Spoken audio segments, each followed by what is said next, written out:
Hi YouTube, it is December 10th and it's just another weekly update video. So I finished the draft for book 2 of Poseidon, the Poseidon series, and I'm working on book 3. You know, I hate to say this, I don't want to doubt a program that's been doing well for so many years or what have you, but NaNoWriMo kind of messed me up. And it's not the way you think it is. I mean, Nano was good for what it was. I proved to myself I could write 50,000 words in roughly 30 days. And that's great. And I even won Nano, and yeah, this is the right one.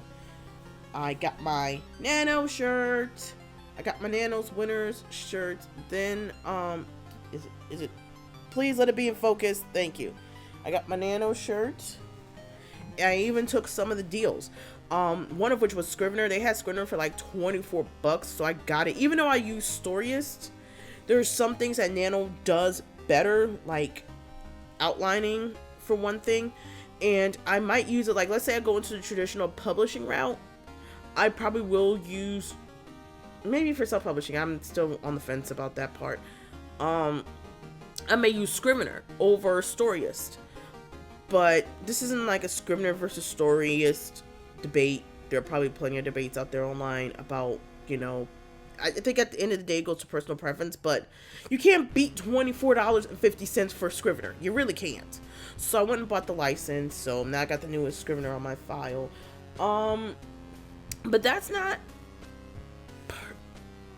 I feel like words are escaping me today, and I think because I only had like 6 hours of sleep last night, which is amazing for me. But anyway, when it comes to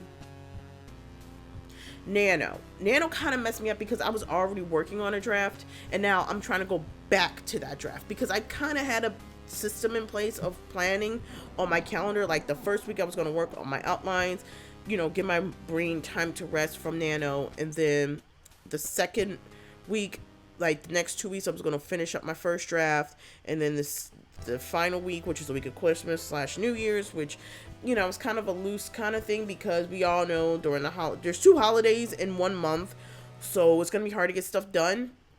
I was going to start book 2 and work on a different outline of a series that I had completely forgotten about. I found it on Scrivener, and I said, oh, that's right, I did want to write this. It's called a Charming series, and I might have talked about this in the last video, but Charming was a premise that I had always wanted to work on, and it's about the girls who you know, marry Prince Charming, got their happily ever after. What in the world? Okay. They got their happily ever after, what have you, but there's more to the story.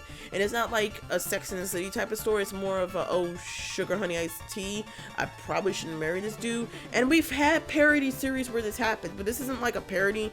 This one is about the fact that Charming, I'm not going to go fully into it, but it integrates certain fairy tales like Maid Maline, which is a less known fairy tale. You got Bluebeard, you got the Coat of Many Furs. There's many fairy tale stories out there that have not been told, and I wanted to give a different perspective on those stories, so I'm writing that.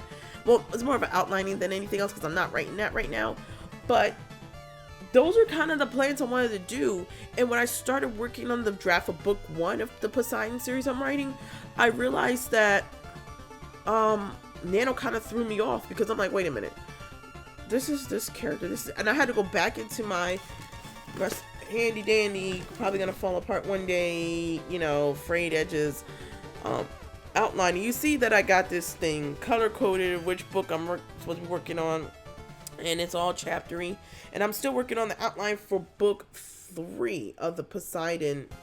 No, this thing says Poseidon series. No, Poseidon book, which really means Poseidon series, in my little my little duct tape here, whatever. But Nano kind of threw me off, so now I'm sitting there going, oh wait, how's the chapter? Because these are, not only are you not writing full chapters, you're writing descriptive chapters, so you know what you're supposed to be writing about, so you're like, wait a minute, I know this character, I think. How am I supposed to write him again? So that's the dilemma that I'm currently facing. So I came to the conclusion, maybe I shouldn't, you know, if I'm working on a different draft, let's say I'm working on, let's say I finished book 3, and by that point, I'm working on the Charming series that I wanted to write. I might not participate in NaNoWriMo because it threw me off, and I don't know why. It's kind of frustrating because I used to be able to go bounce from plot to plot, and now I can't do that like I used to. And I think part of it is contributing to the fact that I work full-time in a call center, and let me tell you something about working in a call center. You have to get these people your full undivided attention, or they're going to keep calling back, and they're going to blame you for their problems somehow, some way, even though you had nothing to do with their problems. So I have to get my full undivided attention. Then I come home, try to work on my books. Sometimes I catch up on my friends on Twitch, like the people I watch, like Tipster, the Phoenix Diva. So I'm listening to them on Twitch while I'm working. I'm trying to decompress my brain, and then I got to turn around. It's kind of a stress. It's not really stress inducing, but it's kind of a nightmare. And excuse my nasaliness. I'm getting over a cold. And I don't. Where's my tissues? Oh. So I might sound a little nasally. That's because my nose is still a little stuffed up. But I just wanted to give an update. I feel like with NaNoWriMo, maybe I shouldn't participate if I'm working on a draft. Maybe I should just, you know, kind of, you know, sit this one out and let everybody else and encourage them. Now, there are those out there who lost NaNoWriMo and they don't feel horrible about it. There are people out there who feel, you know, really horrible about it. The ones that I think for a lot of, though, I think the general consensus, if you lost or win, a lot of people were feeling like more of a meh. And I think they're feeling kind of meh because you have the people who are already kind of in the writing, want to get into the writing industry and realize that this is not a race. And then you got some people who are kind of mad because, you know, it's like, at least I tried to show that I can write things. And then the other thing is, when you do NaNoWriMo, you know, especially if you're young and idealistic, because I tried to do this when at 19 and it didn't work.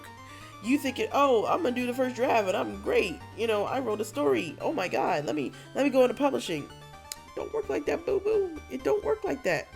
You have to go through a different process, and you have to rewrite and reread and perfect the story. And that's the part that, I don't know, maybe that's what I'm thinking about as I'm rambling on, that NaNoWriMo needs to, I don't know if they've said, I haven't gotten really email except to donate. I'm checking my emails now. Let me see.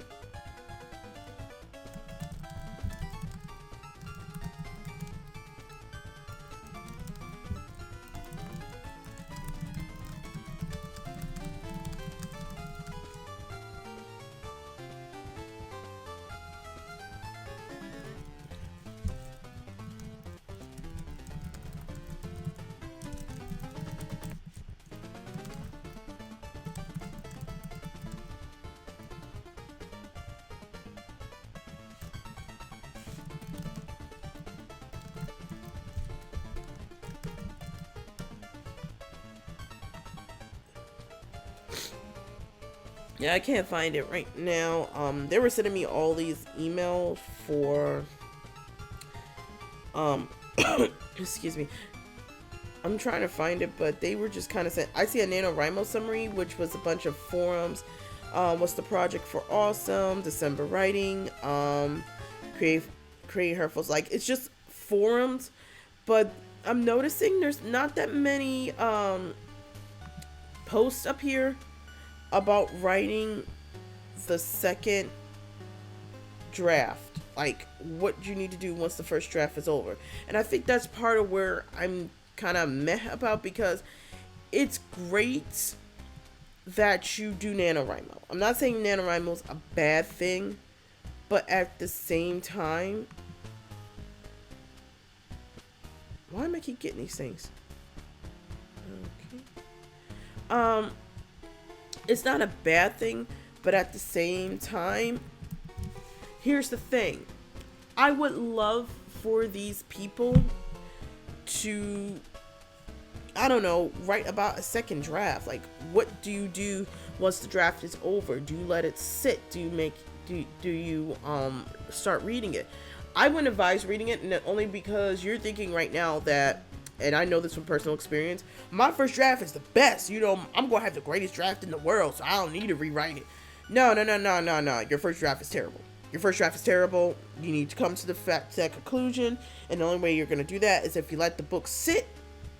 You come back to it, and you realize, oh my god, this is bad. Like, bad. So that's why I'm saying you wouldn't just, why can't I do anything on here?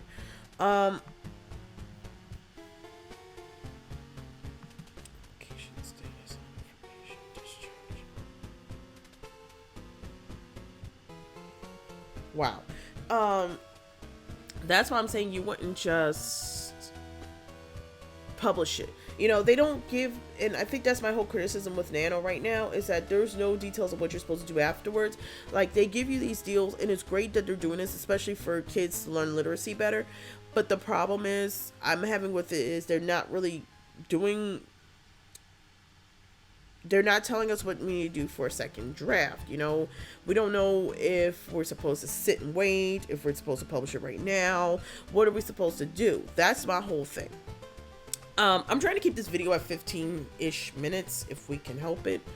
The other thing I wanted to say is I'm hoping that after this week I can actually work on draft 1. That there's not going to be a hiccup. Right now I'm kind of dealing with a hiccup because I have to get back into who my characters are and what setting I'm in. I mean, it's great that I wrote it down. I mean, it is absolutely great that I wrote it down. I'm more of a pantser than a plotter, but in this case I decided to plot it. And I'm starting to go into the planter realm of things because of Nano. And I think it's good to prepare for some things. But I have to get into this. And I'm hoping by next week, I can give you guys an update showing, hey, I was able to finish most of draft book 1. And then I'm starting book 2. So I know I rambled a little bit. My brain's still a little foggy from getting over this cold. And I'm sorry if, this video wasn't as, as exciting as it normally is. Now I do want to hear your comments in the section below. I'm starting to add music to my videos, and that's because I don't want to just sit here with dead silence. I kind of want to do some like lo-fi music or something just to spice up the video a little bit, make it sound a little catchy. So let me hear your thoughts, and let me, put something in the comments below if you think there's some things I need to change, especially coming in the new year, and I will chat with you guys again soon.